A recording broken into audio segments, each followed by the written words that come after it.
हज़रात, मैं हूँ इब्राहिम और आज मेरे पॉडकास्ट में एक बहुत ही इंटरेस्टिंग मेहमान मौजूद हैं। ये सोशल एंड एनवायरमेंटल एक्टिविस्ट हैं और सबसे ज़्यादा इंटरेस्टिंग बात ये है कि एक प्रोफेशनल गार्डनर भी हैं। तो मैं मुलाकात करता हूँ, उनसे बात करता हूँ और देखते हैं कि हम क्या क्या निकाल सकते हैं। अस्सलाम वालेकुम तौफीक पाशा साहब, कैसे हैं आप? खैरियत से हैं? वालेकुम अस्सलाम। बिल्कुल शुक्र है। सर बहुत शुक्रिया हमारी इनविटेशन पे आप आज अपना कीमती वक्त निकाल के यहाँ पे आए मोस्ट और वेलकम। हमसे बात करने की आपने रजामंदी ज़ाहिर करी। तो सर सबसे पहले जो मैंने बात की कि आप एक प्रोफेशनल गार्डनर हैं, तो सर कुछ गार्डनिंग के हवाले से बताएं कि प्रोफेशनल गार्डनर कौन होता है। और एक गार्डनर की जो मेरी अंडरस्टैंडिंग है वो ये कि एक मतलब माली, अगर मैं बात करूँ, आई एम सॉरी अगर आप बुरा नहीं मानिएगा, तो माली और गार्डनर में क्या फ़र्क है? अच्छा, इससे ये पता चलता है कि आपने मुझे जो है ना बहुत ज़्यादा रिसर्च नहीं की है, क्योंकि मैं माली के नाम से जाना जाता हूँ, पहचाना जाता हूँ।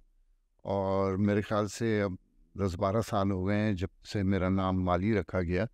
तो आई रेफ़र टू माई सेल्फ़, मैं अपने आप को भी माली कहता हूँ, लोग भी मुझे माली करके पुकारते हैं और इंट्रोड्यूस भी कराते हैं कि जी ये माली हैं। तो माली तो मैं हूँ। सही। और सिर्फ फूल और पौधों का माली नहीं हूँ, मैं बहुत सारी चीज़ों का माली हूँ। माली कौन होता है? जो देखभाल करता है, जो ख्याल करता है, जो नर्चर करता है चीज़ों को, उनको छोटी चीज़ें होती हैं, उनको खुराक देता है, उनको पालता है, पोसता है। तो ये तो एक बहुत अच्छी चीज़ है। अब आई गार्डनिंग की बात। गार्डनर, प्रोफेशनल गार्डनर, तो वो होता है जो माली आपके घर पे साइकिल पर आता है या मोटरसाइकिल पर आता है, वो भी प्रोफेशनल माली है। कैटेगरीज का फ़र्क है। और मैं जो माली हूँ, क्योंकि मेरा कैनवस इतना वाइड है, मेरा स्कोप ऑफ वर्क इतना वाइड है और एक और लेवल पर है। तो अगर आप मुझसे ये पूछेंगे आप क्या क्या करते हैं, फिर मैं लिस्ट बताना शुरू कर दूंगा, मैं उसमें कुछ चीज़ें फिर भी भूल जाऊंगा। So it's a very different level. आपको शहर में, कराची में, लाहौर में, बड़े शहरों में प्रोफेशनल लैंडस्केपर्स, एनवायरमेंटल लोग मिलेंगे जो आपके गार्डन्स बना के देते हैं। सो उनकी एक professionalism at a higher level होती है। आप एक माली रख लें जो शायद साइकिल पे, मोटरसाइकिल पे आपके घर आता है और वो भी आपका गार्डन बना के देता है। उनमें जो लेवल्स का फ़र्क होता है, दैट इज़ द डिफरेंस। तो पाशा साहब, जैसे माली की आपने एक डेफिनेशन बताई कि मतलब माली जो भी आपकी चीज़ों का ख्याल रख रहा है और बहुत इंपॉर्टेंट भी है एक माली होना, जाहिर सी बात है। तो किसान और माली में फिर क्या फ़र्क होगा? देखिए, किसान तो खेती बाड़ी करता है, माली तो आपकी बागवानी करता है, आपके गार्डन की देखभाल करता है, फूल पौधे, सब्जियां, इस किस्म की चीज़ें। किसान, वो तो खेती बाड़ी करता है। सही, सही। अच्छा, माली जैसे आपने कहा कि माली आपको लोग कहते हैं और माली एक अच्छा अल्फ़ाज़ है, मैं भी इसको कोई बुरा नहीं समझता। लेकिन माली का एक कॉन्सेप्ट जो बचपन से है कि हम सुबह उठे, भाई पता चला गार्डन में माली आया हुआ है, तो वो अपना एक टिपिकल बेचारा कमीज़ शलवार पहना हुआ और बहुत एक साइकिल उसकी मामूली सी, और बेचारा वो काम कर रहा हो। महीने के उस दौर में मेरे ख़्याल से 1000-1200 रुपए वो लेके चले जाता है महीने के, और आपका पूरा गार्डन वो पूरा महीना सेट रखता है। लेकिन मैं आपसे देख रहा हूँ, आपको बात कर रहा हूँ, मुझे कहीं से भी वो मतलब एक जो फीलिंग है बचपन वाली कि एक मेरे साथ एक माली है, वो नहीं देखिए, आ पा रही। माली बाबा जो है ना, माली बाबा। माली बाबा, माली वाली, माली शाली, टीचर वीचर, ड्राइवर श्राइवर, हमारे यहाँ एक तो ये है कि डिग्निटी ऑफ लेबर नहीं है। एग्जैक्टली। एक आदमी जो अपने हाथों से, अपने बाजुओं की मेहनत से काम करता है, उसकी इज्जत नहीं है। सही कह रहे क्योंकि वो गरीब आदमी होता है, तो हम उसको इज्जत वो नहीं देते जो हम एक अमीर आदमी को इज्जत देते हैं। हैं, ऐसे ही है। ये हमारे माशरे की खराबी है। आप किसी और मुल्क में चले जाएं, टीचर, पुलिस वाला, माली, ये बहुत अच्छे पैसे कमाते हैं, दूसरे लोगों से ज़्यादा पैसे कमाते हैं। सही कह रहे हैं, सही कह रहे हैं। वहाँ पर डिग्निटी ऑफ लेबर है, हमारे यहाँ एक मेहनत करने वाले की इज्जत नहीं है। सर इसमें आपको नहीं लगता कि इसमें गवर्नमेंट का भी बड़ा अहम किरदार है, जिस वजह से ये जो प्रोफेशंस हैं जिनका आपने नाम लिया, ये इतने लोग इनको हकारत से देखने लगे हैं? अब अगर मैं एक बात करूँ कि गवर्नमेंट स्कूल, मैं प्राइवेट सेक्टर की भी बात नहीं कर रहा, मैं अगर गवर्नमेंट स्कूल टीचर की बात करूँ तो उस बेचारे की तनख्वाह वैसी इतनी कम होती है, उसको ऐसी कोई मराते भी नहीं मिलती। नहीं, आई डिसएग्री विथ यू। आजकल माशाल्लाह जो गवर्नमेंट टीचर है वो बहुत अच्छे पैसे कमाते हैं। आम, और उनकी ज़िंदगियां तो बड़े आसान हो गई हैं। सही। हमारा माशरा बिगड़ चुका है। सही। गवर्नमेंट आपको वो मिलती है जो आप डिज़र्व करते हैं, सही। आपको हुक्मरान वो मिलते हैं जो आप डिज़र्व करते हैं। हमारा माशरा देखिए, एक ज़माने में एक ईमानदार आदमी की इज्जत होती थी। सही। वो गरीब ज़रूर होता था, इज्जतदार होता था। लेकिन वो इज्जतदार होता था। और आप अगर अपनी बेटी किसी ईमानदार आदमी के हाथ शादी कर रहे होते थे तो यू वुड फील प्राउड कि मैंने एक ऑनेस्ट इंसान को अपनी बेटी दी है। आज आप पैसे वाली बंदा ढूंढते हैं जिसको आप बेटी दे रहे होते हैं, आपको फ़र्क नहीं पड़ता है कि वो पैसे कैसे कमा रहा है। मैं आपको इसकी और एक बहुत अच्छी मिसाल देता हूँ। एक पुरानी उर्दू मूवी है, ढूंढ लीजिएगा, मुझे उसका नाम याद नहीं है। उसमें एक खातून है, पता नहीं कौन सबिया खानम है या कौन है, मुझे अच्छा। I don't remember any of this, लेकिन मैं जो सीन आपको बता रहा हूँ, वो बेवा थी, सही। कपड़े सीती थी, गिड़ मशीन चलती थी, और अपने बेटे को जो पैसे कमाती थी उस पैसों से खाना पीना लेकर और अपने बेटे को तालीम दिलाती थी। अच्छा। और वो जिस तरह उस ज़माने की फ़िल्म थी कि वो सिलाई कर रही है और वो बेटा जो है ना ठक ठक ठक ठक ठक ठक करके बड़ा हो जाता है, और एक दिन वो जानमाज पे बैठे हुए दुआ मांग रही होती है कि या अल्लाह मेरा बेटा पढ़ लिख कर बड़ा आदमी बन जाए। अच्छा आदमी नहीं, बड़ा आदमी बन जाए। बड़ा आदमी बन जाए।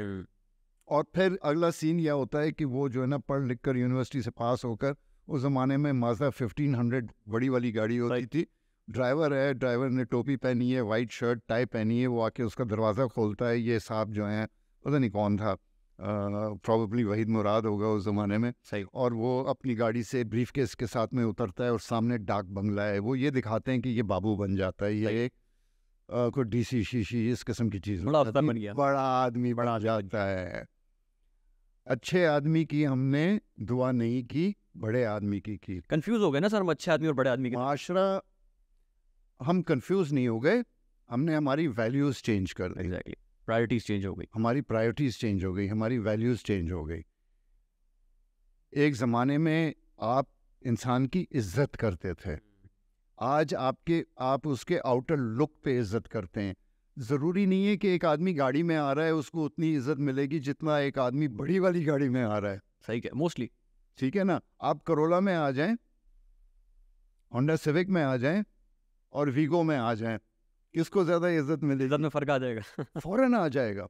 नहीं तो सर मैं जानना चाहूँगा कि आप जैसे माशाल्लाह से इतने अच्छे उस पे मुकाम पर, और माशाल्लाह मोर देन 40 ईयर्स से आप मेरे ख्याल से गार्डनिंग फील्ड के अंदर हैं जी। तो आपको किस चीज़ ने मोटिवेट किया था अपने टीनेज में कि यार जिस वक्त लोग सोचते थे कि मैं इंजीनियर मुझे नहीं, मुझे वो मोटिवेशन की ज़रूरत नहीं हुई। मैं ये समझता हूँ कि हर इंसान की अपनी डेस्टिनी होती है और वो अपनी डेस्टिनी की तरफ जा रहा होता है। कोई किसी की बैंकिंग डेस्टिनी होती है, किसी का डॉक्टर डेस्टिनी होता है, तो मेरा जो है वो ये डेस्टिनी थी। मेरे जिस तरह के लाइफ के जो इंसिडेंसेस हुए, और मैं बचपन में मेरे वालिदैन का शौक़ था गार्डनिंग का और उन्होंने उसे प्रोफेशन बना लिया था, और वो शहर छोड़ के यहीं से नज़दीक हम रहते थे, तारिक रोड होता था, और तारिक रोड नहीं होता था। अच्छा, तारिक रोड नहीं, तारिक रोड नहीं होता था। इस तारिक रोड पे लोग रहते थे, हमारे रिश्तेदार रहते थे। एक वुडन टोन होता था जहाँ पर हमें गिटार शिटार की क्लासेस होती थी, गिटार मिलता था, एक आधी कैफ़े लिबर्टी वगैरह होता था, बाकी तो सारे घर थे। और शॉपिंग करने आप एल्फी जाया करते थे, विक्टोरिया रोड जाते थे, जो आज अब्दुल्ला हारून रोड है और ज़ेबनिसा स्ट्रीट है। तो उस ज़माने में हम यहाँ रहते थे, फिर यहाँ से हम फार्म पे शिफ्ट हो गए। मैंने अपनी स्कूल के आखिरी 2-3 साल फार्म से किए, और उससे पहले भी जो हमारा घर था उसमें जो एनवायरनमेंट था उसमें प्लांट्स भी थे, उसमें सोशल सर्विस भी था, उसमें सारी ये चीज़ें थी जिसमें मैंने परवरिश पाई। तो मैंने इस फील्ड में परवरिश पाई, मेरे लिए ये ऑटोमेटिक था और मैं ये समझता हूँ कि मेरी डेस्टिनी में था कि मैं ज़मीन और इंसान के साथ में और जो अल्लाह ताला की दूसरी मखलूक है उसके साथ में जुड़ा हुआ हूँ। तो ये मेरी डेस्टिनी थी, इसमें मेरा कोई करना धरना नहीं था, इट वाज ऑटोमेटिक। अच्छा, हम जैसे अभी आपसे देखने वाले भी आपको देख रहे होंगे माशाल्लाह, एक ज़रा बिल्कुल कूल बॉय फंकी टाइप का आपका माशाल्लाह आपने लुक्स बनाया हुआ है, ये खड़की बैंड्स और अंगूठियाँ वगैरह, इसको भी ज़रा डिफाइन करें कि ये मतलब क्या है ये टीनेज से चला आ रहा है या ये कुछ अभी? जी, मैं आपको ये याद रखना पड़ेगा कि इवन दो मैं कहता हूँ कि मेरी उम्र 35 साल की है, but I am a basic product of the 70s। Okay, और ये वो हिप्पी एज का आखिरी दिन थे, the peace movement, the flower movement, जो एंटी वियतनाम वॉर और peace and ban the bomb, जो म्यूज़िक थी, जो जो स्टाइल था लोगों का, it was breaking away from the chains of society, from उसका प्रोडक्ट हूँ। तो मैं 70s में भी गले में एक पीस साइन पहनता था, इतना बड़ा ब्रास का पीस साइन है, वो अच्छा। मेरे पास आज तक पड़ा हुआ है। और मेरे स्कूल में अलाउड नहीं था, स्कूल हमारा बहुत रेजिमेंटेड था, मैं हबीब स्कूल में पढ़ता था। सही। उस वक्त भी लंबे बालों का फैशन होता था। हम उससे पहले एक आया था टेडी बॉय लुक, अच्छा, उसमें आपके जूते पॉइंटेड होते थे, सही। आपके पैंट की जो है बेल बॉटम्स, बेल बॉटम नहीं, ये बिल्कुल पतले वाले नैरो बॉटम। नैरो होता था और बेल्ट पतली सी होती थी। फिर जब हम बेल बॉटम्स और फ्लेयर्स में आए, बेल्ट चौड़ा हो गया, कॉलर्स बड़े हो गए, ये वो हिप्पी और वो पीस मूवमेंट और बीटल्स और उसका ज़माना था। तो मैं उसका प्रोडक्ट हूँ। तो स्कूल में तो अलाउड नहीं था, लेकिन मैं फिर भी टाई वाई पहनी हुई होती थी और अंदर जो है ना पीस साइन लगा हुआ होता अच्छा। था। लेकिन हमारा स्कूल ऐसा था, हमारी अपब्रिंगिंग ऐसी थी कि हम जब तक घर नहीं पहुंचते तो हम बटन नहीं खोलते थे, टाई नहीं खोलते थे। अच्छा, सही। वो यहाँ टाई हमारी बिल्कुल ऊपर नॉटेड होती थी और घर पहुंच के ऑफ कोर्स हमने वो फिर peace sign, and so I grew up with that. और लंबे बाल हमेशा रखने का शौक था। पहले स्कूल की वजह से नहीं रख सकता था, फिर माँ बाप की वजह से, फिर कुछ सोसाइटी की वजह से। एट ए यंग एज मैं प्रोफेशनल लाइफ मैंने ज्वाइन कर दी थी, मैं 22 साल की उम्र में प्रोफेशनल लाइफ में आ गया था। तो वहाँ पर भी जो है ना वो एक लुक की ज़रूरत थी, तो मैं लंबे बाल नहीं रख सकता था। फिर बीवी से डरते थे, फिर बच्चों से डरते थे। सही। फिर एक दिन मैंने इरादा किया कि मैं बड़ा हो गया हूँ कि अब मैं बाल अपने ग्रो कर सकता हूँ। तो अभी मेरे ख्याल से 20-25 साल से मैंने अपने बाल ग्रो किए हुए हैं। रिंग्स, ब्रेसलेट, गले में कुछ आज आई फील कि मेरे पास गले में मिसिंग है। अच्छा, ये चीज़ें मुझे हमेशा से पसंद आई हैं, बॉडी ऑर्नामेंट्स, और मैंने हमेशा पहनी है। दाढ़ी मूछें जब से आई हैं, जब से रखा है, डिफरेंट रीजंस। जब आप छोटे होते हैं तो मूछें निकलती है तो आपको ऐसे लगता है कि ना मैं बड़ा लग रहा हूँ ना, 4 बाल निकले हुए होते हैं, लड़कों के साथ तो ये होता है। And then at a young age दाढ़ी से आपकी उम्र थोड़ी सी बड़ी लगती है, एंड आई थिंक मेरे लिए कन्वीनियंस है, मुझे रोज़ रोज़ शेव नहीं करना पड़ता है। सही। मैं कभी दाढ़ी बड़ी हो जाती है, फिर मैं ट्रिम कर देता हूँ, खुद करता हूँ। बाबर के पास गए हुए मुझे 25 साल हो गए होंगे। ये एक स्टाइल है, और मेरा जो जिस किस्म का मेरा पूरा मैं अंदर से हूँ ना, at one with nature, the environment, this it all blends in, it's all part of it. पत्थर भी जो हैं इनकी भी अहमियत होती है, स्पिरिचुअली भी है। कड़े जो हैं स्पेसिफिक जगह से ताल्लुक़ रखते हैं, सही। इनके पहनने की स्पेसिफिक मीनिंग्स होती हैं apart from the body ornament ना, कि खूबसूरत भी तो लगता है। बिल्कुल। Even a woman wears jewellery, वो खूबसूरत लगती है, जैसे? डेकोरेशन। कभी कभार आपके पास एक बहुत खूबसूरत तस्वीर होती है, जब तक आप उसको बड़े सिंपल से फ्रेम में भी अगर आप फ्रेम नहीं करते हैं तो उठती नहीं है, निखर के नहीं आती। निखर के नहीं आती है। तो I think body, human body also requires this little bit beautification, decoration. Decoration, सही सही। अच्छा सर, फार्म आपने बताया कि फार्म में आप रहे बचपन से, अम्मी और पापा को भी आपके शौक था उसका, तो आपका घर फार्म में है या आपके घर में फार्म है? अच्छा सवाल है। मेरा घर फार्म है, अच्छा, और उर्दू में हम घर कहते हैं, अंग्रेजी में आप मुझसे अगर पूछेंगे तो I won't say my house. मैं कभी हाउस नहीं कहता हूँ, अच्छा। मैं कहता हूँ होम। तो घर और मकान का फ़र्क? जी, लेकिन घर भी जो है ना वो मकान से कुछ मिलता जुलता है। उसमें घर, जब आप घर कहते हैं ना और होम कहते हैं, उसमें एक बहुत फ़र्क है। Home is soft, it's comfortable, it's soothing. घर तो पत्थर का घर बना हुआ है या मिट्टी का घर बना हुआ है आपका ना, वो होम वाली जो बात है। So it is my home. और एक और बात है कि मैं ये समझता हूँ कि मैं जहाँ भी पाँव रख दूँ वो ज़मीन मेरी है, और वो मेरा घर, मेरा होम बड़े आराम से बन सकता है। सही। और मैं अपने प्रोजेक्ट्स जहाँ भी करता हूँ, मैं वहाँ अपना एक कमरा बना के उधर रहने लगता हूँ, और that becomes my home. But of course, the farm is my home. My home is the farm. और yes, एक वो जो पाकिस्तान में फार्म हाउस जो बन गया है ना, बिल्कुल। वो हेलो आपका फार्म हाउस है जी, मेरा फार्म हाउस है, मेरा हाउस है जो फार्म के अंदर है, होम है, मैं वहाँ रहता हूँ। पिकनिक के लिए मिल जाएगा? नहीं जी, ये उस किस्म का फार्म हाउस नहीं है। सही। तो यहाँ पे फार्म हाउस की एक कॉन्सेप्ट और हो गई है। छोटी सी ज़मीन है, उसके अंदर घर है, उस घर में हम रहते हैं। वो घर भी मुझसे उम्र में बड़ा है, वहाँ पे दरख्त हैं, मेजॉरिटी ऑफ द ट्रीज़ भी मुझसे बड़े हैं, और कुछ मुझसे उम्र में शायद 5 गुना बड़े हों। अच्छा। और इस होम, इस घर के साथ भी, कि मेरे वालिदैन के लेने से पहले भी इट सीम्स कि ये मेरी डेस्टिनी में, ये घर भी हमारे डेस्टिनी में था। तो मेरे साथ में उस दिन मैं किसी से कह रहा था, कहानियाँ नहीं है, सही। मैं दास्तान हूँ। तो everything is a story, everything is connected, nothing is random, there are no coincidences. सही। अच्छा सर, मैं जानना चाहूँगा कि पाकिस्तान के अंदर एक प्रोफेशनल गार्डनर कि क्या मतलब उसके लिए आसान है पैसे कमाना? आजकल तो बहुत आसान हो गया है। किस तरह से सर? मतलब मैं अगर जैसे देखूँ, मैं एक आपको जानता हूँ जो एक प्रोफेशनल गार्डनर है, मेरे नेटवर्क में मैं और लोगों को नहीं जानता। नहीं, क्योंकि आपका नेटवर्क वो नहीं है।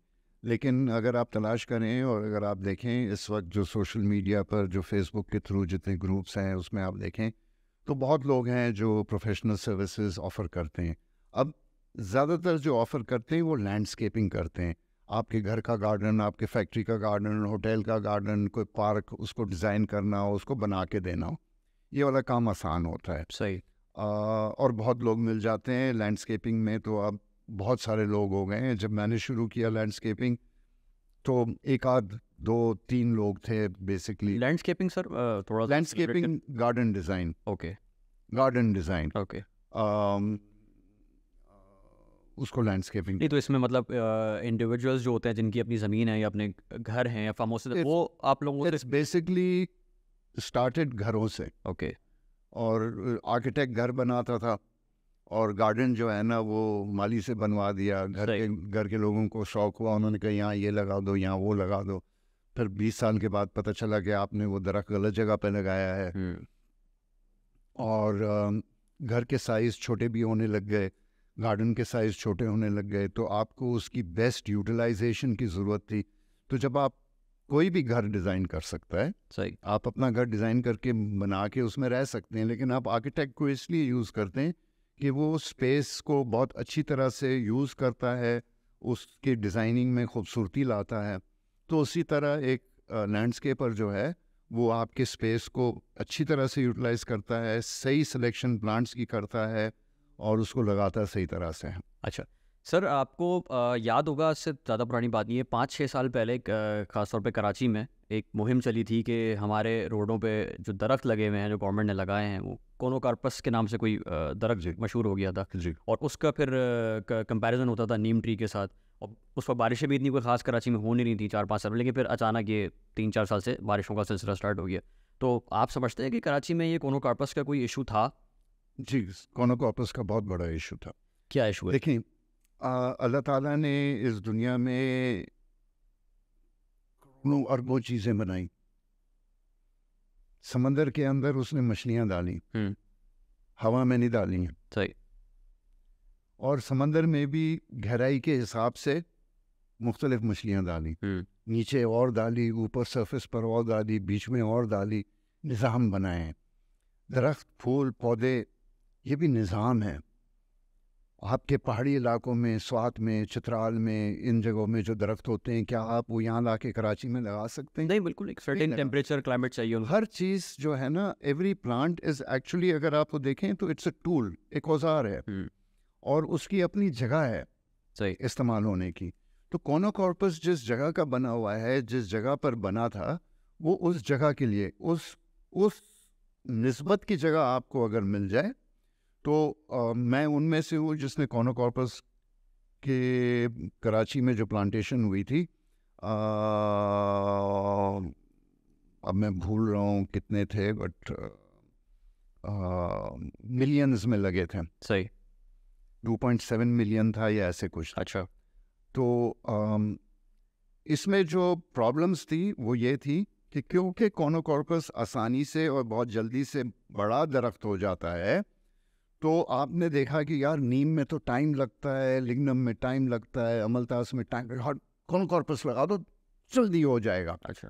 तो आपने बाकी सारे दरख्तों को ख़त्म करना शुरू कर दिया, उनको लगाना बंद कर दिया और सिर्फ कोनोकॉर्पस को लगाया, जिसको हम कहते हैं मोनोकल्चर। अच्छा। एक ही किस्म की चीज़।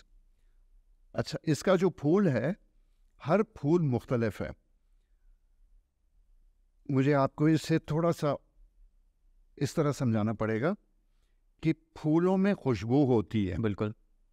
और फूल छोटे भी होते हैं हर एक से, बिल्कुल। और फूल बड़े भी होते हैं, सफ़ेद भी होते हैं, रंगीन भी होते हैं, दिन में भी खुलने वाले हैं, रात में खिलने वाले हैं। खुशबू, मोतिया, चंबेली, गुलाब, ये हर किस्म के फूल में बड़ी अच्छी खुशबू है। वो हमारे लिए नहीं है, सही। वो उस कीड़े को अट्रैक्ट करने के लिए है जो उसका पॉलिनेटर है। वो वहाँ से उड़ता हुआ जा रहा है, उसको कैसे पता चलेगा कि कामनी का पौधा नज़दीक में लगा हुआ है? खुशबू से। उसको खुशबू आएगी, course। वो खुशबू को फॉलो करते हुए कामनी के फूल पे जाएगा, उधर से वो अपनी खुराक भी उठाएगा और उस फूल को पॉलिनेट करेगा। सही। एक ही किस्म का कीड़ा हर पौधे में नहीं जाता है, हर के अलग अलग कीड़े हैं। ये निज़ाम बनाया है, ये जो बायोडाइवर्सिटी बनाई है, जितने किस्म के कीड़े हैं उतना तो इंसान भी इस दुनिया में नहीं होगा सब मिला के। इतने किस्म के कीड़े हैं इस दुनिया में, हर मुख्तलिफ चीज़ के लिए हैं। जो बड़े वाले फूल होते हैं, खूबसूरत, रंगीन, लाल वाले, वो क्यों हैं इतने बड़े और इतने खूबसूरत और इतने रंगीन? वो परिंदों को अट्रैक्ट करते हैं, सही। परिंदे उसके पॉलिनेटर्स हैं। फिर ये खुराक का भी सिस्टम होता है, फूल के ऊपर कीड़ा आता है, परिंदा आके कीड़े को खाता है, ये सारा एक निज़ाम है। कोनोकॉर्पस का जो फूल है, वो तितली, शहद की मक्खी, इन चीज़ों को अट्रैक्ट नहीं करती है। अच्छा। उसके जो ब्रांचेस हैं वो एंगल पे उगते हैं, उसमें नेस्ट बनाना बहुत मुश्किल है। आप अगर देखेंगे तो ज़्यादातर घोंसला आपको कौवे और इस किस्म के परिंदे का एक आध का मिलेगा उसमें। सही। ये नहीं है कि परिंदे उस पर बैठते नहीं हैं, ये कुछ मिस इन्फॉर्मेशन भी है। अच्छा। मोनोकल्चर ये एक नुकसानदेह चीज़ है। मैं समझता हूँ कि जब से ये मुहिम चली और लोगों को समझ में आया और लोगों ने चेंज करना शुरू किया, आज हमारा कराची रंग बिरंगी हो गया है। गुलमोहर, अमलतास, टिबूबिया, नीम ट्री।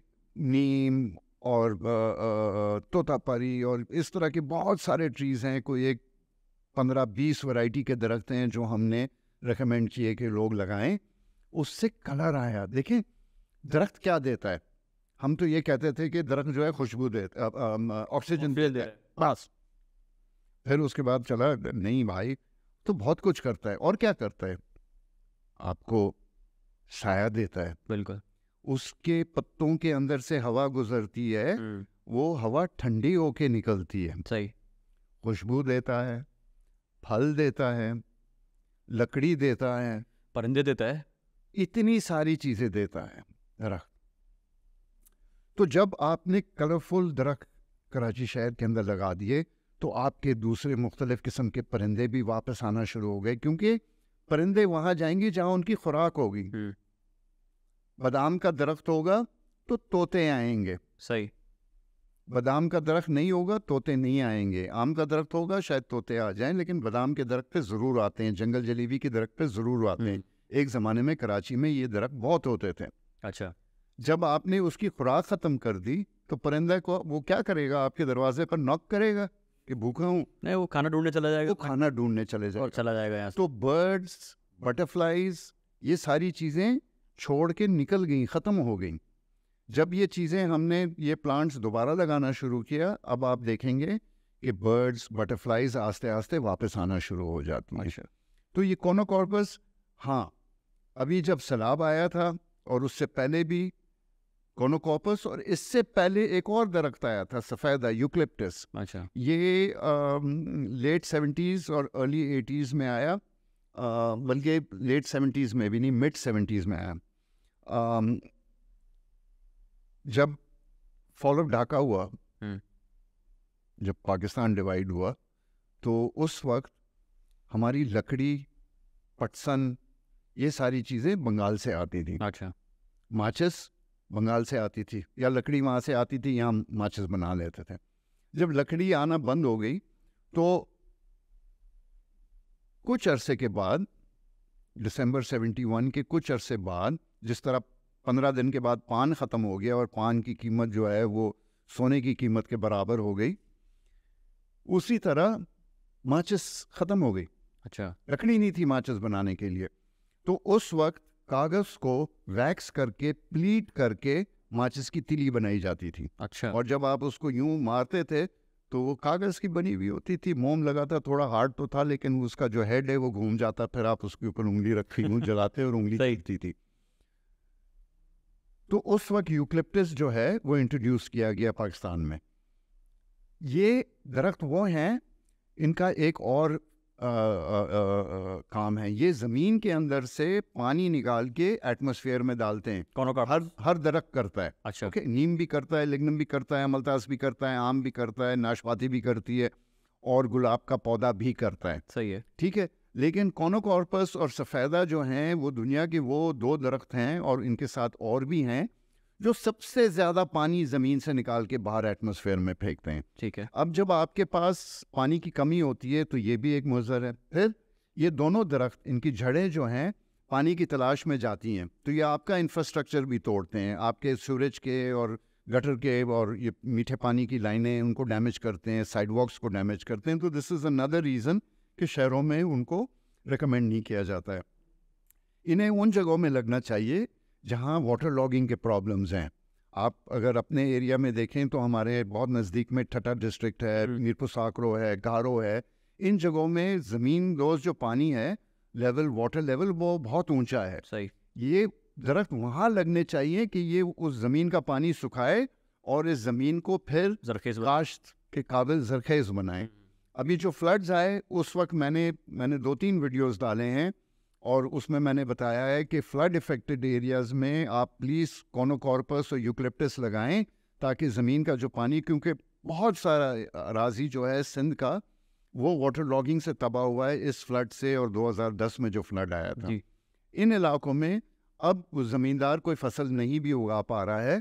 अगर वो ये उगा लेगा, कुछ साल में ये दरख्त मैच्योर हो जाएंगे, उनको काट के कुछ पैसे रिकवर भी कर देगा, और ज़मीन का पानी भी ख़त्म हो जाएगा। देखिए, ये टेक्निकल चीज़ें होती हैं और टेक्निकल लोगों से पूछना चाहिए। कोनोकॉर्पस के बारे में इतने लोग इन्वॉल्व हो गए। अच्छा, फिर लोगों को जुमा एक दिन भी नहीं हुआ है फील्ड में आए हुए, और वो बहस करने लगते हैं। एक ह्यूमिलिटी भी होनी चाहिए इंसान में। सही। जो उसका फील्ड है, अगर किसी ने सारी उम्र उस फील्ड में गुजारी है, उसकी बात तो सुनो। अपनी बात को लेकर अना का मामला बना के अड़ जाना वो गलत होता है। मेरा काम था लोगों को बताना, मैंने बताया। सही। अब उनकी मर्जी है वो करें या ना करें, मैंने अपनी जिम्मेदारी पूरी की। ठीक है।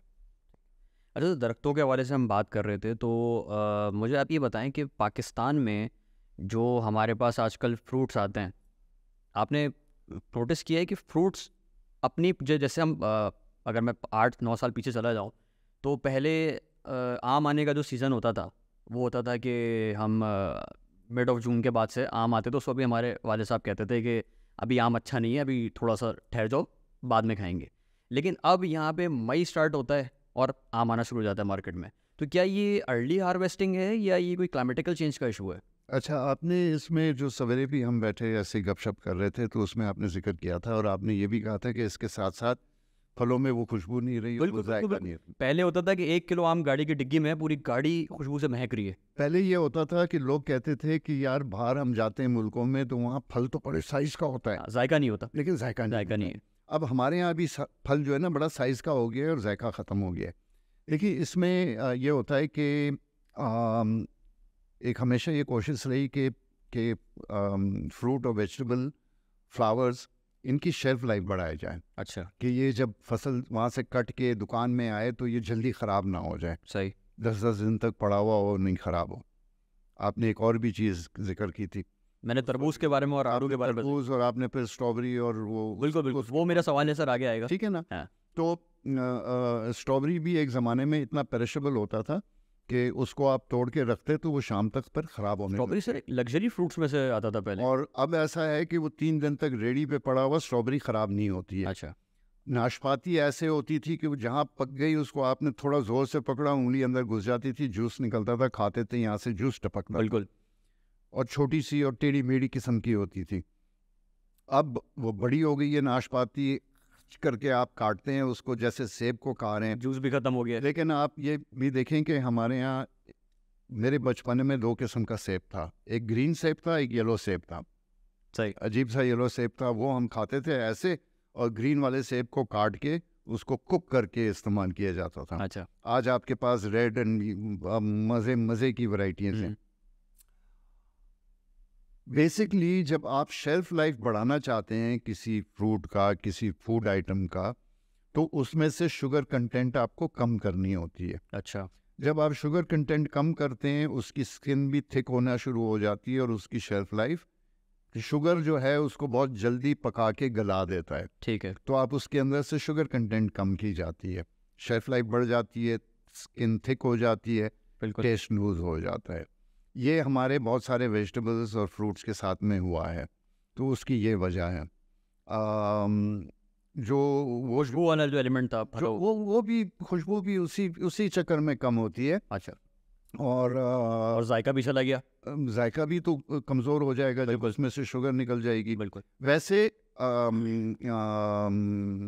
तरबूज, खरबूजा, गर्मा सर्दा, इन चीज़ों पे तो बड़ा काम हुआ है। और तरबूज तो आज से 30-40 साल पहले उन्होंने स्क्वायर तरबूज बना दिए थे, बिल्कुल बिल्कुल। क्योंकि वो बॉक्स के अंदर स्पेस उसका आया नहीं। सांचे में उसको वो जी। करके। तो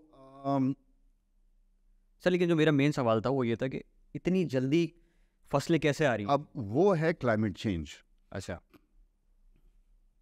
वो जो गर्मी जो रिक्वायर्ड थी आम को पकाने के लिए, स्पेसिफिक गर्मी, क्योंकि आम फूल देता है सर्दी के इख्तिताम में, दाना लगता है और अगले 4 महीने में दाना तैयार हो के पका आम आपके घर आ जाता है। उसमें एक सर्टेन ग्रेडियंट से गर्मी ने बढ़ना होता है। ठीक है। पहले दाने को बड़ा किया, फिर उसको पकाया। अब वो ये होता है कि वो दाना बड़ा हो रहा है सही। और वो पकने की तरफ चले जाता है। ठीक है। यह है क्लाइमेट चेंज, और यह है फूड सिक्योरिटी, क्योंकि ये आपके गंदम के साथ भी हो रहा है, चावल के साथ भी हो रहा है, दूसरी चीज़ों के साथ भी हो रहा है। तो ये फूड सिक्योरिटी को डायरेक्टली इफ़ेक्ट करता है। सही। और किसी टाइम अगर आप फूड सिक्योरिटी पर हम बात करें और क्लाइमेट चेंज पे बात करें तो ये चीज़ें मैं आपको फिर डिटेल में अच्छा, एक्सप्लेन कर सकता जैसे कि अभी आप देख रहे हैं कि आजकल मार्केट्स के अंदर और काफ़ी मैं इंस्टाग्राम पे देख रहा था, स्टार्टअप्स भी काफ़ी आ गए हैं कि अब पहले आपको जो इंपॉर्टेंट हर्ब्स थी जो आपके स्टेक्स वगैरह में यूज़ होती हैं, टेरेगन हो गया, आपका रोजमेरी, थाइम, फिर आपके फलों में अगर आप एवोकाडो ले लें और सब्जियों में ब्रोकली ले रहे हैं, ये सब चीज़ें भी पाकिस्तान में उगना शुरू हो गई हैं। तो ये मतलब पहले देखिए- उगाई नहीं जाती थी या अभी कुछ ऐसा चेंज हुआ है क्लाइमेट में कि ये उगना शुरू हो गई है? उगाई नहीं जाती थी। स्ट्रॉबेरी आप लोग आज देख रहे हैं, मेरे पास डॉक्यूमेंटेड एविडेंस है, लोग जानते हैं, अभी भी लोग हैं। मेरे वालिदैन जब हम यहाँ रहते थे राजी रोड पे, तो हम यहाँ स्ट्रॉबेरीज उगाते थे 1970 से लेकर 1974 तक। सही। हम हमारे घर में स्ट्रॉबेरीज उगाते थे, न्यूज़पेपर में ऐड डाल के हम स्ट्रॉबेरी बेचते थे। कराची में उगती थी और कराची में बिकती थी। और एस्पैरागस और बहुत सारी दूसरी सब्जियां, ये सारी चीज़ें उगाते थे हम, और हम उगाते रहे हैं प्रोग्रेसिवली। यहाँ पर इतने लोग नहीं थे पाकिस्तान में। कराची की पॉपुलेशन 1971 में गालिबन कोई 15 से 20 लाख लोग थे, अच्छा। जिसमें सारे लोग शामिल हैं, पुलिस वाला भी, बेकरी वाला भी, साइकिल को जो वो किराए पर देता था वो भी, अच्छा। पेट्रोल पंप वाला भी, बैंक वाला भी, बैंक का मालिक भी, स्कूल का प्रिंसिपल भी, स्कूल का ओनर भी, स्टूडेंट भी, चौकीदार भी, सारे लोग मिला के कराची के, बस ड्राइवर, कंडक्टर, शंडक्टर, सदर में, बोरी बाजार में, किमाड़ी में, ये सब मिला के कितने 20 लाख लोग। लोग। It was a small market. और फिर पिछले 50 साल में हम अब, मैं तो समझता हूँ शायद 3 करोड़ की आबादी हमारी हो गई होगी। मेरे ख्याल से सर 3 करोड़ से ज़्यादा ही होगी। हमारा जो एस्टिमेट था 2025 का वो सुपर सिटी, सुपर सिटी बनता है 32 मिलियन पर। ओके। 1.5 साल रह गया है तो 32 मिलियन हो ही जाएगा। हो ही जाएगा। हो ही जाएगा।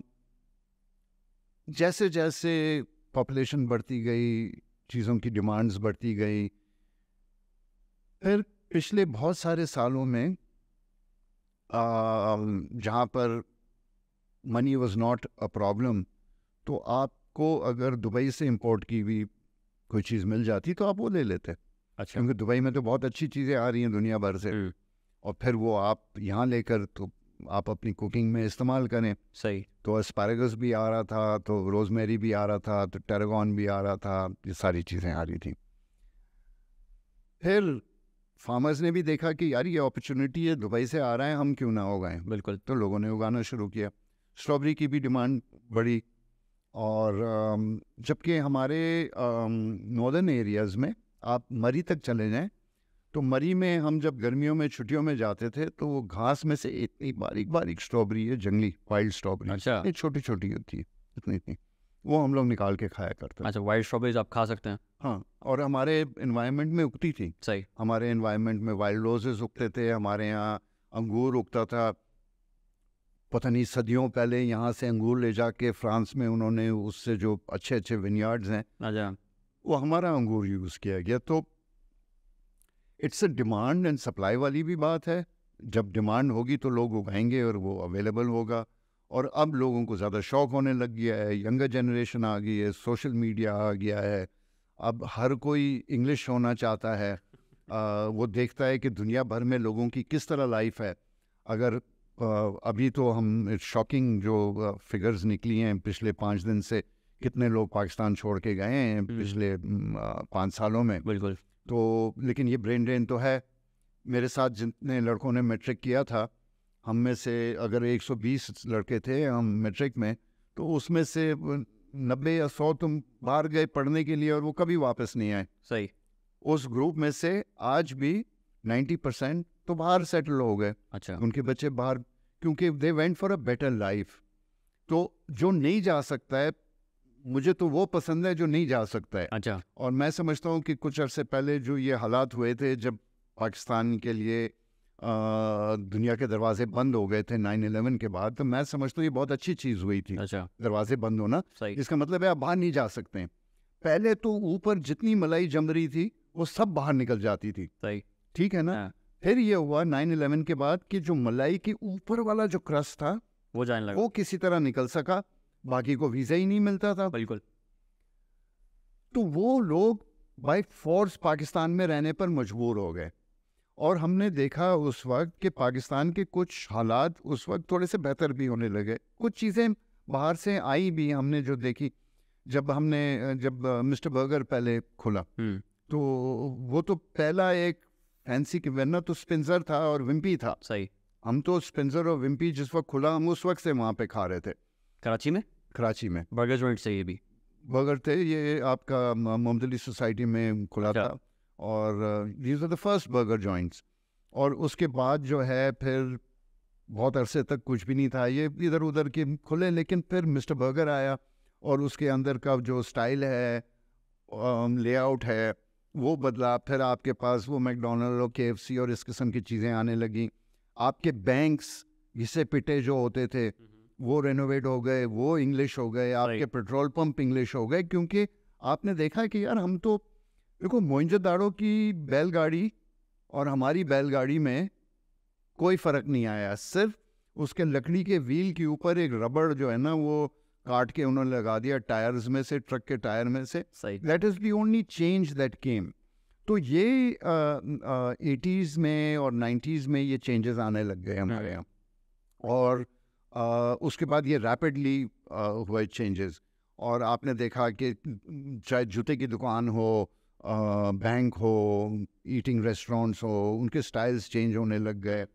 वाई इज़ इट कि हम बाहर जाके ये सारी चीज़ें करें, हम इन चीज़ों को हमारे पास, तो ये एक बड़ा एडवांटेज था कि एक लाइफस्टाइल चेंज हो। और वो आई थिंक आस्ते आस्ते तो होता है ना, उसको आप रोक नहीं सकते हैं। सोशल मीडिया और ये एक बहुत आसान तरीका हो गया to see what is happening outside in the world and to adapt it to our local conditions. फिर हमने अभी आप देखें, अब आप सारी ऑनलाइन शॉपिंग करते हैं, सही। दुनिया भर से आप चीज़ें मंगा लेते हैं। पाकिस्तान में आपको जो चाहिए आपने टक टक किया, आ जाता है। अगले दिन वो डिलीवर हो जाता है। अच्छा सर, ट्रीज़ की हम बात कर रहे थे। कुछ अरसे से आप देख रहे हैं कि जो हमारे एक बड़ा फेवरेट ड्राई फ्रूट है चिलगोज़ा नट्स जो है हमारा, जी। ये चिलगोज़ा महंगा होने की क्या वजूहत हैं? मैंने सुनने में आया था कि वहाँ पे उन्होंने जो हमारा लकड़ी माफिया या वुड माफिया जो है, उसने दरख्त काट दिए हैं, जंगलात जी, जल गए हैं। चिलगोज़े के फॉरेस्ट जो है ना वो सिर्फ चिलगोज़ा नहीं, जितने हमारे फॉरेस्ट हैं वो ऊपर पहाड़ी इलाकों में, नॉर्दर्न एरियाज़ में, ये टिम्बर माफिया ने तो उनको बख्शा नहीं। Timber mafia, right. और ये 500-500 साल पुराने दरख्त होते हैं, इनको आप आधे घंटे में चिलगोज़े के दरख्त की कितनी 500 years age? I am not sure exactly कितनी होती होगी, लेकिन चिलगोज़ा फॉरेस्ट जो हमारे स्वात के चिलगोज़ा फॉरेस्ट हैं, ये दुनिया के मशहूर फॉरेस्ट हैं, ये ओल्डेस्ट फॉरेस्ट में से हैं। सही। तो प्लस ये वो उन इलाकों में है जिसमें डिस्प्यूट और टेररिज्म वगैरह ये बहुत है, तो उनका एक्सेस भी कम हो गया। और वो जो लोग थे उन्होंने दरख्तों को काट के अपने आप को जो फंड करना था, वो बहुत कुछ उसमें से किया गया। तो और हर चीज़ महंगी हो गई है, और ड्राई फ्रूट्स तो और भी महंगे हो जाते हैं। सो इट्स अंडरस्टैंडेबल, सही। कौन सी चीज़ महंगी नहीं हुई है। सर, थोड़ा एग्रीकल्चर ऑफ पाकिस्तान के हवाले से बात करते हैं कि पाकिस्तान में एग्रीकल्चर अराउंड 35% हमारे जीडीपी में कंट्रीब्यूट करता है। एक बहुत बड़ा नंबर है, लेकिन उसके बावजूद भी हम देखते हैं कि फूड क्राइसिस से पाकिस्तान आए दिन गुजरता रहता है। कभी वो फ्लड की नज़र हो जाता है, कभी कुछ और वजूहत पॉलिटिकल अनसर्टेनिटी की वजह से हो जाता है। तो ये आप इसको किस तरीके से देखते हैं कि देखें, हम फूड क्राइसिस क्यों है पाकिस्तान में? हमारे पास सिर्फ फूड क्राइसिस नहीं है, सारे क्राइसिस हैं हमारे पास। सही। हमारे पास एजुकेशन का भी क्राइसिस है, हमारे पास हेल्थ का भी क्राइसिस है। आस्ते आस्ते कुछ चीज़ें सही होती जाती है। प्राइवेट सेक्टर देखता है कि यार हॉस्पिटल्स में कमी है, तो उसने अपने हॉस्पिटल बनाने लग गया। प्राइवेट सेक्टर ने देखा स्कूल्स की कमी है, उसने उसको करना शुरू कर दिया। प्राइवेट सेक्टर ने एग्रीकल्चर को देखा सही तरह से, तो उसमें घुसना शुरू कर दिया। फिर कुछ आपके NGOs घुस गए, स्कूल्स एजुकेशन में भी वो आ गए, हेल्थ में भी वो आ गए। बेसिकली हमारे स्टेट की हालत कभी ऐसी नहीं हुई 14 अगस्त 1947 के बाद से, जब पाकिस्तान कायम हुआ, तो हमें एक दिन की मोहलत नहीं मिली कि हम मुल्क को बिल्ड करें। सही। हमारे पास crisis after crisis after crisis है। जिन्ना साहब का क्राइसिस आया, लियाकत अली खान का आया, बहुत सारे क्राइसिस उस वक्त से लेकर हमारी यंग एज तक आए, और उस हमारी यंग एज से लेकर आज तक क्राइसिस ही चले जा रहे हैं। पाकिस्तान की 70% पॉपुलेशन, 80% पॉपुलेशन गांव में रहती थी, 20, 25, 30 शहरों में रहती थी। अब वो ऑपोजिट होने लग गया है। शहर की ज़िंदगी देखने में अच्छी है, बेहतर है, फैसिलिटीज़ हैं, हेल्थ है, बिजली है, पानी है, पैसे ज़्यादा कमा सकते हैं, तो लोगों की मूवमेंट होती है विलेजेस से शहर की तरफ। यंगर जनरेशन चाहता है कि उसकी लाइफ थोड़ी एक्साइटिंग हो, अच्छी हो, इस वजह से वो कंटिन्यू नहीं करता आगे खेती-बाड़ी को। वो भी छोड़ के आ जाता है। हमने हमारे एग्रीकल्चर सेक्टर पे वो इन्वेस्टमेंट्स नहीं की जो हमें करनी चाहिए थी। और हमारा, अगर आप हमारा फूड सिक्योरिटी को देखें तो मेरे ख्याल से 1965 तक, 1947 से लेकर 1965 तक हमारा बहुत सारा खाना, एक्चुअली हमारा जो बेल्ट था अनडिवाइडेड इंडिया में, ये इतना बड़ा एग्रीकल्चर बेल्ट नहीं था। सही।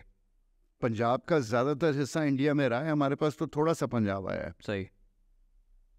सिंध का थोड़ा सा हिस्सा जो है वो फर्टाइल लैंड है जिसमें एग्रीकल्चर होती है, बाकी तो एरिड रीजन्स हैं। सही। और बाद में डेवलप हुए हैं। तो उस वक्त जो अनडिवाइडेड इंडिया में जो फूड प्रोडक्शन थी वो ज़्यादातर उस तरफ थी, और वहाँ से जो है ना बाकी एरियाज़ को फूड सप्लाई होता था। तो अप टिल 1965 हमारा बहुत सारा फूड तो हमारा फिर भी इंडिया से ही आता था, अक्रॉस द बॉर्डर से आता था। अच्छा। फिर वो क्योंकि हमारे 47 से हालात ख़राब थे तो वो और ख़राब होते गए और शायद 65 पर आकर हमने कम्प्लीटली बंद कर दिया वहाँ से फूड लाना। हम उसके बाद कुछ एफ़र्ट्स की गई और हम फूड की प्रोडक्शन में ख़ुद कफ़ील होना शुरू हुए। मुझे याद है हमारे स्कूल के ज़माने में चाइना में बहुत ज़्यादा भूख थी, और पाकिस्तान भी एड देता था फूड की। अच्छा। गंदम, चावल वगैरह पाकिस्तान एड में देता था टू चाइना, और चाइना में बहुत भूख थी। और पाकिस्तान का जो डेवलपमेंट का मॉडल था वो सिंगापुर ने कॉपी किया, चाइना ने भी किसी हद तक हमें देख कर किया। अच्छा।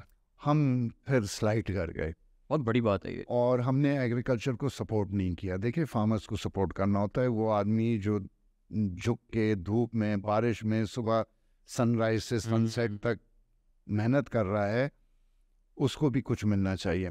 मैं आपको एक मिसाल दूंगा कि तो फार्मर्स को नहीं मिल रहा है कुछ भी? फार्मर्स को तो बहुत कम मिलता है ना, और जब लॉस होती है तो फिर उसको क्या मिलता है? कद्दू मिलता है। सब्सिडीज नहीं दी जाती फार्मर्स को? नहीं, फार्मर्स को उस तरह की सब्सिडीज नहीं है, और ये फर्टिलाइज़र पे कुछ सब्सिडी है और ये, लेकिन जिस तरह इंडस्ट्री को आप सब्सिडी देते हैं, इंडिया में है? इंडिया में शायद होगा, आई एम श्योर है, इंडिया में बहुत सारा दूसरा भी सपोर्ट है। अच्छा। लेकिन मैं आपको एक मिसाल देता हूँ which is very pertinent to today, और एक कॉमन आदमी को भी समझ में आ जाएगा। अभी ये आप ये blue line, red line, yellow line, green line बना रहे हैं, और आपने लाहौर में भी बनाया है, इस्लामाबाद में भी बनाया है। आपको पता है कि वो सब्सिडाइज्ड हैं, उसका टिकट जो है वो सब्सिडाइज्ड है, हुकूमत कुछ हिस्सा टिकट का दे रही है। बिल्कुल। फिर भी वो टिकट महंगा है। ऐसे ही एक आदमी जो मोटरसाइकिल पे अपनी बीवी, 3 बच्चों को कहीं ले जाता है, पहले तो 50 रुपए का फ्यूल यूज़ करता था, अब 100, 125, 150 रुपये। 1 लीटर में 70 किलोमीटर तो चलती है ना आम तौर पे बाइक। ऐसे ही। तो वो शाम को कहीं अपनी बीवी बच्चों को ले जाता है, किसी दावत में जाता है, वापस आ जाता है, 100-150 रुपये का फ्यूल खर्च करता है। अब क्या वो अपने बीवी बच्चों को उस blue, green, yellow and red line में 125 रुपये में अपनी फैमिली को जाना और ले जाना कर लेगा? नहीं करेगा, बिल्कुल नहीं करेगा ज़ाहिर। तो वो उस वक्त तक उस बस को नहीं यूज़ करेगा जब तक उसका स्टैंडर्ड ऑफ लिविंग नहीं बढ़ता है। सही। तो ये बस वगैरह, ये लाइन लाते हुए आपने उस बंदे की स्टैंडर्ड ऑफ लिविंग को बढ़ाना है। देखिए, इंग्लैंड में अंडरग्राउंड है, millions of people travel the underground every day. ऐसे ही। बड़ा कन्वीनियंट है। आप अपने घर से निकलते हैं, आपने बस पकड़ी, 2 गली दूर बस से उतरे, सामने अंडरग्राउंड स्टेशन है, गए, ट्रेन पकड़ा और चल गए। सही। आप कराची जैसे शहर में एक कोने से दूसरे कोने 15 मिनट में पहुंच जाते हैं। बट इट इज एक्सपेंसिव, सस्ता नहीं है वो टिकट। बिल्कुल। ठीक है, लेकिन वहाँ का हर आदमी जो जैनेटर भी है उसकी कमाई अच्छी है। उसकी स्टैंडर्ड ऑफ लिविंग है। बिल्कुल। तो वो जो मैंने शुरू में बात की थी कि लेबर की जो उसकी जो इज्जत है, वो इज्जत कैसे होती है, एक तो उसकी तनख्वाह से भी होती है ना। बिल्कुल बिल्कुल।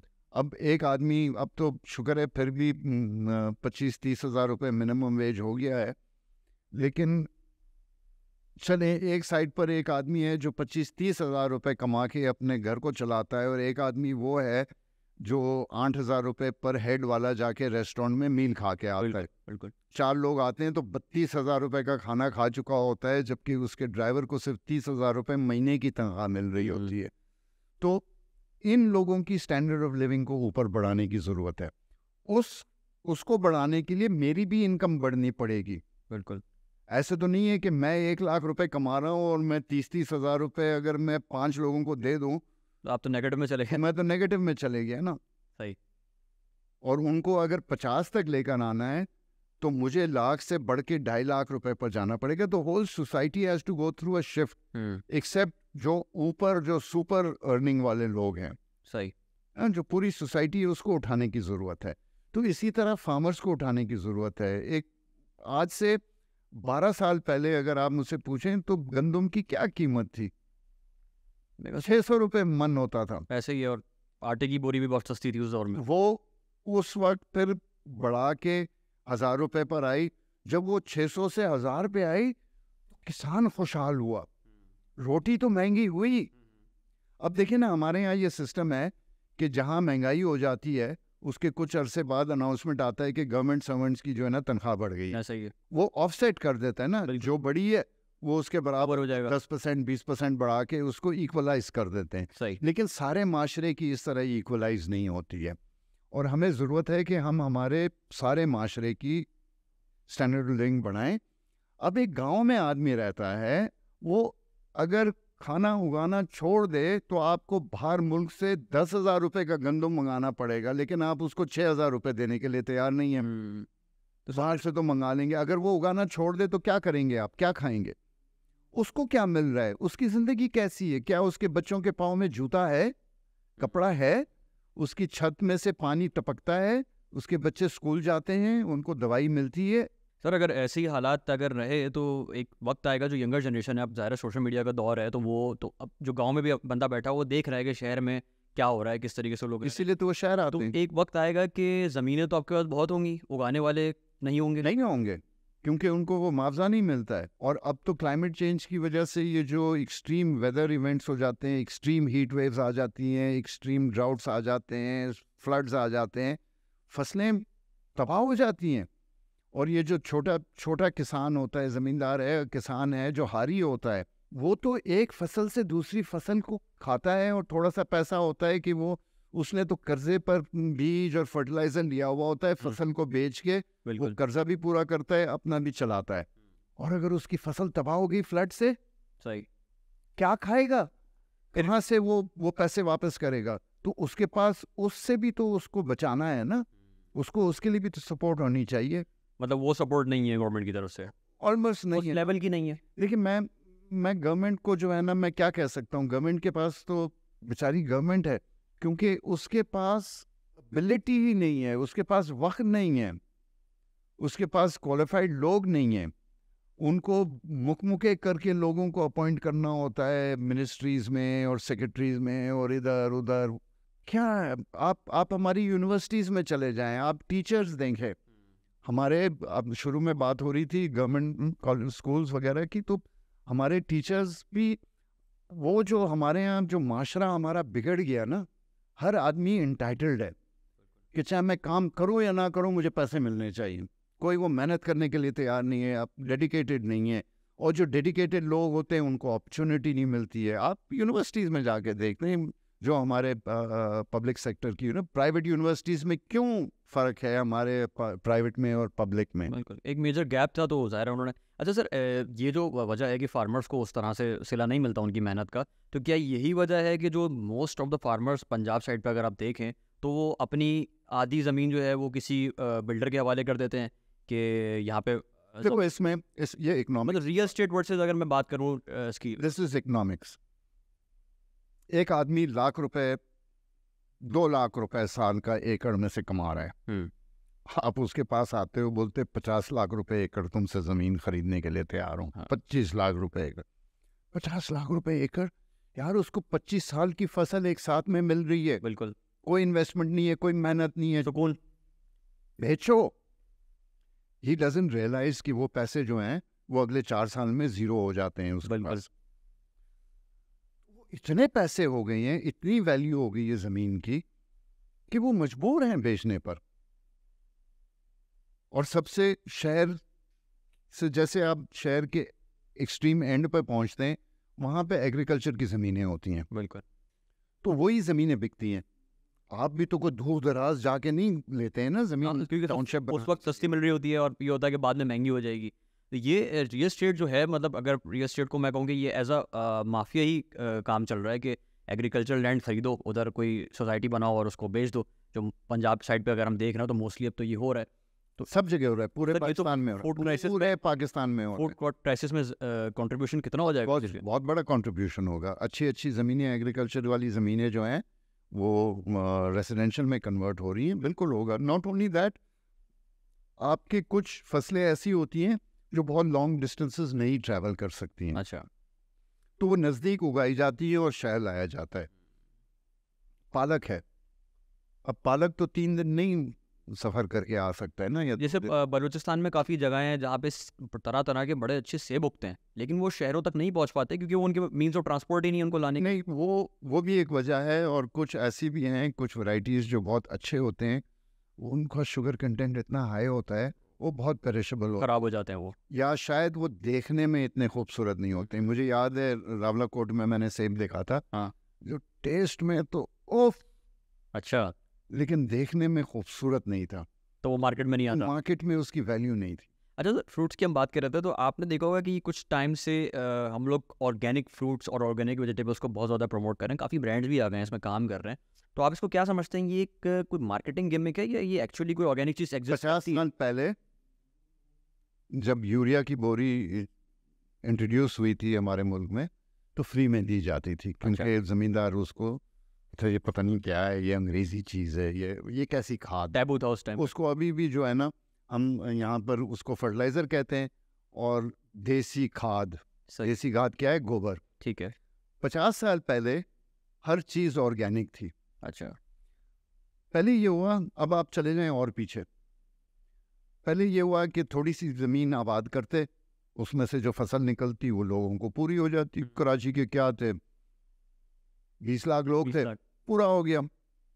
पॉपुलेशन बढ़ती गई, मैंने 100 में से सिर्फ 20 एकड़ आबाद कर रहा था, फिर मैंने 30 आबाद किए, फिर 40 किए, फिर 50 किए, फिर 60 किए।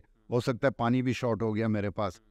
अब मैं ये देख रहा हूँ कि यार मेरे 80 एकड़ में से जो फसल निकल रही है वो पूरी नहीं हो रही है। अच्छा, तो फिर क्या करें? हमने देखो यार क्यों कम में, कीड़ा खा जाता है, मार दो कीड़ा को। हमने कीड़ा मार दिया, थोड़ी सी फसल बढ़ गई। फिर हमने देखा यार अभी भी सही नहीं है, तो हमने देखा कि यार ये इतना सा टमाटर का पौधा है, हाँ। ये इसमें टमाटर लगे हैं, 1.5 किलो टमाटर लगते हैं। अगर मैं बड़ा वाला टमाटर का पौधा उगा दूं हाँ। तो उसमें 4 किलो टमाटर लग जाएंगे। तो एक पौधा जो है वो छोटे छोटे बहुत सारे टमाटर पकड़ रहा है, एक पौधा है जो बड़े टमाटर पकड़ रहा है लेकिन थोड़े से दाने हैं। हमने उसको क्रॉस कर दिया, एक ऐसा टमाटर का पौधा बना दिया जो लंबा भी है, बड़े भी दाने हैं और बहुत सारे हैं। बहुत सारे हैं। तो हमने उस वक्त आके इनको hybridise, genetically modify, pesticide, fertilisers, ये आर्टिफिशियल तरीक़ों से हमने अपनी पर एकड़ यील्ड, फसल को हमने बढ़ाना शुरू कर दिया। तो हम केमिकल्स में चले गए। फिर हम देखा 50 साल के बाद हम देखते हैं कि यार हमारी ज़मीन की तो क्वालिटी बिल्कुल ख़त्म हो गई है। सही। अगर आपने फर्टिलाइज़र का डोज नहीं डाला तो ये नहीं, ये उगेगा ही नहीं। आपने अगर पिछले साल से ज़्यादा तेज़ दवाई नहीं डाली तो कीड़ा नहीं मरेगा। देखिए, इंसान के अंदर भी जो ट्यूबरकुलोसिस की डिजीज़ है, आज से 50 साल पहले ट्यूबरकुलोसिस का कोई इलाज नहीं था। फिर ट्यूबरकुलोसिस का जो जरासीम है उसको मारने वाला आपने दवाई, पौधों पे कीड़े को मारने वाला दवाई। अच्छा। दवाई से तो हम स्ट्रांग होना चाहिए यार, दवाई है, हमें तो सेहतियाब होना चाहिए। दवाई नहीं, पॉइजन, जहर। अच्छा। हमने कीड़े मारने वाले दवाई नहीं, जहर बनाए। जहर बनाए। तो ट्यूबरकुलोसिस का भी हमने एक जहर बनाया जो उस कीड़े को, जरासीम को मार देता है, जो ट्यूबरकुलोसिस का होता है। लेकिन इसमें यह हुआ कि कुछ अरसे के बाद उसने भी अपनी ताकत, उस दवाई को, इम्यून हो गया। अब आपको हर साल ज्यादा तेज दवाई की जरूरत होती है। तो ये प्रोसेस से हमने फिर देखा ज़मीन भी ख़राब हो रही है, इंसानों में बीमारियां भी हो रही हैं। मैं अभी एक फिल्म देख रहा था, परसों देख रहा था, मैंने किसी को रेकमेंड की, पर मैंने कहा बहुत अरसा हुआ है नहीं देखा है, 70s की है, और उसमें उनको कैंसर हो जाता है। अच्छा।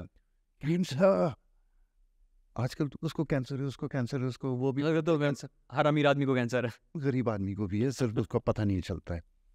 हर इंसान को आज कैंसर हो रहा है, उस ज़माने में कम था। अच्छा। दूसरी भी चीज़ें थी जो बाय बर्थ प्रॉब्लम्स होती हैं, वो ऑटिज़म है, इस तरह की चीज़ें हैं, ये उस ज़माने में इतनी ज़्यादा नहीं होती थी।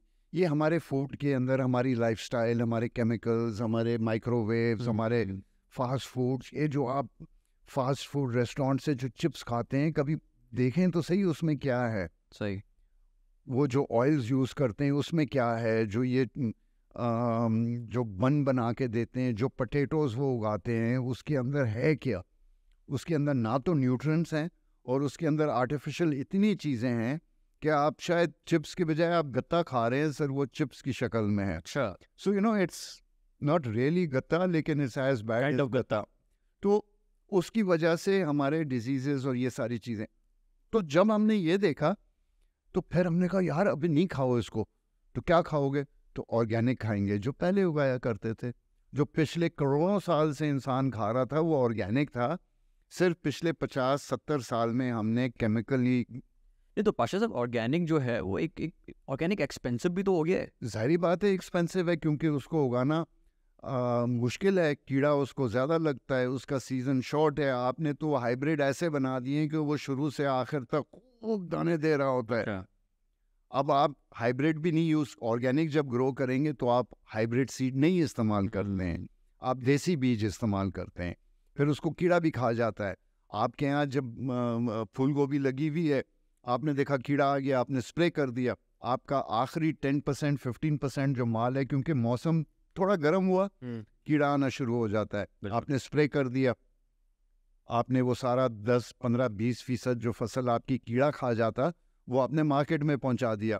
एक ऑर्गेनिक फार्मर है, वो उस पर स्प्रे नहीं कर पा रहा है, तो उसकी तो फसल ही मर गई। उसकी फसल पर एकड़ कम होती है।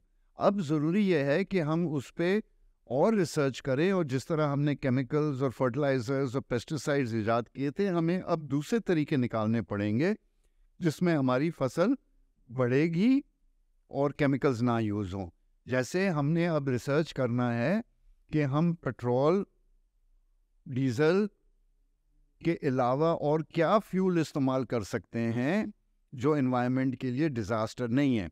अब हम चले गए हैं ऑल्टरनेट फ्यूल्स की तरफ, लेकिन ऑल्टरनेट फ्यूल्स में सोलर है बेसिकली, और सोलर के लिए क्या है? बैटरी है, और बैटरी एनवायरमेंटली डिज़ास्टरस है। ऑल्टरनेट फ्यूल आज से 3000 साल पहले इस्तेमाल होता था। पेट्रोल को तो इजाद हुए अभी कुछ अरसा हुआ है ना, लेकिन 2500 साल पहले, 3000 साल पहले किश्तियां होती थी, सेल बोट्स होती थी, बागबान होते थे, और हवा के वो जोर पे चलते थे। सही। उसकी लिमिटेशंस थी, हवा रुक गई, आप यूं करके समुद्र में बैठे हुए 4 दिन तक जब तक हवा आएगी। लेकिन जितना इंसान ने रिसर्च किया है, उसने हमेशा कोई नई चीज इजाद दरियाफ्त। मैं इजाद के लफ्ज़ को जो है ना मैं नहीं मानता हूँ। आप आप कोई नई चीज़ नहीं निकाल रहे होते हैं, आप चीज़ों को दरियाफ्त डिस्कवर कर रहे हैं बेसिकली आप डिस्कवर कर रहे हैं, इन्वेंट नहीं कर रहे हो। अच्छा पाशा साहब, हम लोग अभी इस पे कीड़े के ऊपर बात कर रहे थे कि फसल पे लग जाता है, तो ये कुछ टाइम से हम वीडियोस वगैरह देखते हैं कि टिड्डी दल आ जाता है, बहुत सारे टिड्डे आ गए, ये भी तो कीड़ा ही है, तो ये इन्वायरमेंट के लिए हेल्दी है या ये नुकसानदेह है? देखिए, इन्वायरमेंट के लिए जितनी भी चीज़ें अल्लाह ताला ने जितनी मखलूक बनाई ना, वो सारी ज़रूरी हैं। बेशक। इस सिस्टम को हेल्दी तरीके से चलाने के लिए आपको न्योला भी दिया और सांप भी दिया। सांप का काटा हुआ बंदा बचता नहीं है, सही। लेकिन सांप का जहर जो है वो बहुत सारी बीमारियों का इलाज है। ऐसा ही है। तो ये सारा सिस्टम में ये सारी चीज़ें ज़रूरी हैं। टिड्डी दल जो है, लोकस जो है, वो भी इस सिस्टम का एक हिस्सा है।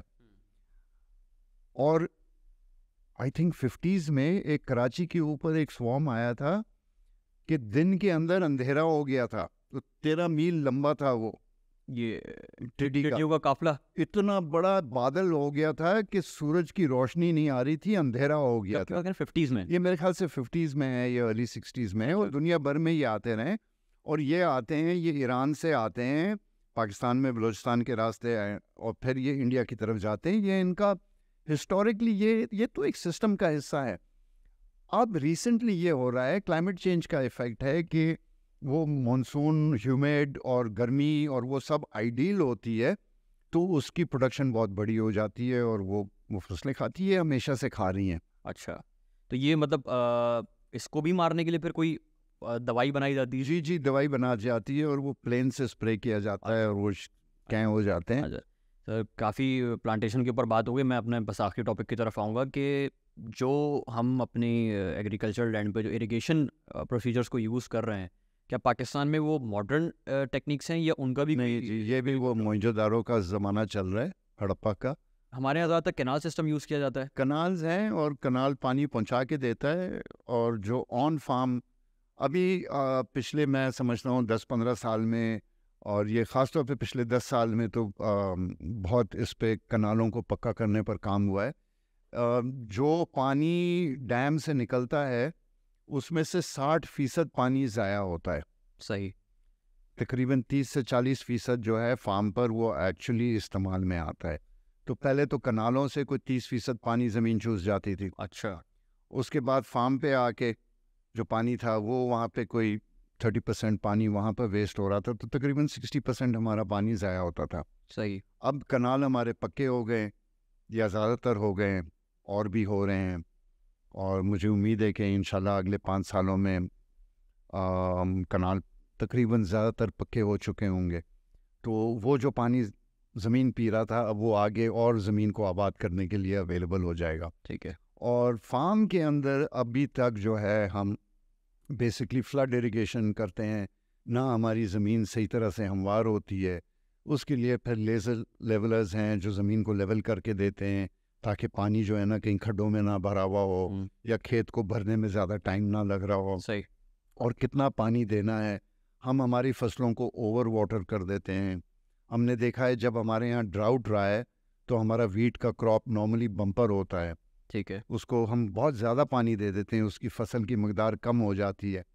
तो हमें इरिगेशन को जो है ना वो चेंज करने की बहुत बहुत थोड़ा सा फ्लड इरिगेशन को थोड़ा सा आप एलेबोरेट करेंगे? फ्लड इरिगेशन ये होता है कि नहर से पानी आया, आपने वो नाले से, वाटर चैनल से पानी लिया, खोल दिया, खेत में जो है ना पानी करके पूरे खेत को कवर कर देता है। सही। उसको फ्लड इरिगेशन कहते हैं। अच्छा। ऑल्टरनेटिव्स जो है, जो मॉडर्न टेक्निक्स हैं, उसमें डिफरेंट लेवल के हैं, और जो टॉप लेवल है उसको हाई एफिशिएंसी इरिगेशन सिस्टम कहते हैं, जिसमें ड्रिप इरिगेशन है, स्प्रिंकलर है। ये हाई एफिशिएंसी हैं।